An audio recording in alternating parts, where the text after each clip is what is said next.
पिछले भाग में आपने देखा कि राजा विक्रमादित्य ने कैसे अपने चतुराई से प्रश्न का सही उत्तर दिया, पर जैसे ही उन्होंने उत्तर दिया, बेताल तुरंत उड़कर वापस चला गया। पर राजा विक्रमादित्य ने अपने वचन का पालन करते हुए बेताल को फिर से पेड़ से उतारकर अपनी पीठ पर लादा और फिर से चल दिए। लेकिन बेताल ने फिर से राजा को एक और कहानी सुनानी शुरू की। एक समय की बात है, एक नगर में 3 ब्राह्मण रहते थे। वे तीनों बहुत विद्वान और अच्छे मित्र थे। तीनों की एक ही स्त्री से शादी हुई थी और वे तीनों उसे बहुत प्रेम करते थे। एक दिन वह स्त्री अचानक बीमार पड़ गई और उसकी मृत्यु हो गई, जिस वजह से तीनों ब्राह्मणों का दिल टूट गया और तीनों गहरे शोक में डूब गए। पहले ब्राह्मण ने उसकी चिता तैयार की और वहां जाकर घोर तपस्या शुरू कर दी। दूसरे ब्राह्मण ने उसकी हड्डियां इकट्ठी कीं और तप करने के लिए जंगल चला गया और तीसरे ब्राह्मण ने उसकी अस्थियों को पानी में प्रवाहित कर दिया और एक साधु बन गया।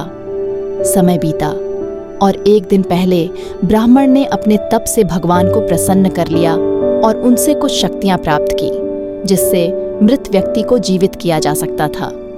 वह खुशी खुशी चिता के पास गया और मंत्र का उच्चारण किया और उसकी पत्नी फिर से जीवित और पूरी तरह स्वस्थ हो गई। अब समस्या यह आई कि वह स्त्री किस ब्राह्मण की पत्नी बनेगी, क्योंकि तीनों ब्राह्मण उसका दावा कर रहे थे। पहले ने कहा, मैंने इसकी चिता तैयार की थी और तपस्या की थी, इसलिए यह मेरी पत्नी है। दूसरे ने कहा, मैंने इसकी हड्डियां इकट्ठी की और उसकी रक्षा की, इसलिए यह मेरी पत्नी है। तीसरे ने कहा, मैंने इसकी अस्थियों को जल में प्रवाहित किया और उसे मुक्ति दी, इसलिए यह मेरी पत्नी है। अब बेताल ने राजा विक्रम से पूछा, हे राजन, बताओ कि इन तीनों में से वह स्त्री किसकी पत्नी होनी चाहिए? राजा विक्रम ने सोचा और कहा, वह स्त्री उस ब्राह्मण की पत्नी होनी चाहिए जिसने उसे जीवित किया है, क्योंकि वह एक मृत शरीर थी और वह उसकी तपस्या और मंत्र के कारण फिर से जीवित हुई। विक्रम का उत्तर सुनते ही बेताल हंस पड़ा और फिर से पेड़ पर उड़ गया।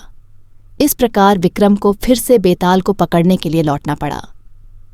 अब यह कहानी हमें सिखाती है कि कर्मों का महत्व सबसे अधिक होता है। जिसने अपने कर्मों से किसी का जीवन बचाया, वही सबसे बड़ा अधिकार रखता है।